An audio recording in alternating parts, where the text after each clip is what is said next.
Elles ont pour seule source d'eau ce puits à grand diamètre. Nous sommes dans un village de Karimama où un habitant sur 10 a accès à l'eau potable. Une statistique qui n'est pas loin de celle donnée au plan national. L'accès à l'eau potable en milieu rural au Bénin, comme vous pouvez l'imaginer, n'est pas quelque chose de reluisant. Seulement 2 personnes sur 5 ont un accès qu'on peut qualifier d'accès. Le but ici, c'est de corriger cette inégalité. Plusieurs investisseurs privés de la sous-région et du monde entier sont à une séance d'information. À cette rencontre, il leur est présenté les opportunités d'investissement dans le secteur afin d'assurer l'approvisionnement en eau potable à toute la population béninoise d'ici 2021. La vision est d'uniformiser le parc. Parce que le parc, aujourd'hui, il est disparate.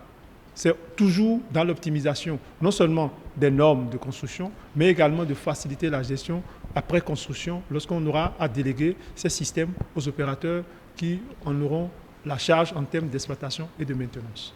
Nous avons au total 652 systèmes qui sont prévus et projetés à être engagés.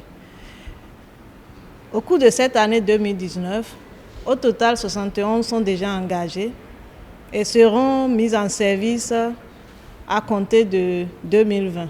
Pour atteindre cet objectif, eau potable pour tous à l'horizon 2021, le gouvernement entend associer le secteur public et privé dans ces réformes. Une vision qui est louée déjà par ses participants.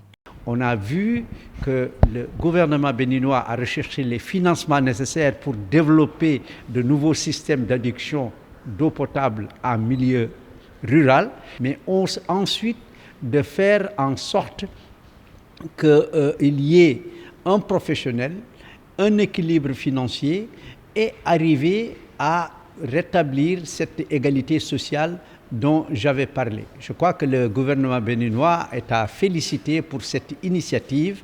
Nous sommes engagés pour aider le Bénin à accomplir et atteindre les objectifs des ODD, et ceci à travers des partenariats avec des autres bailleurs de fonds.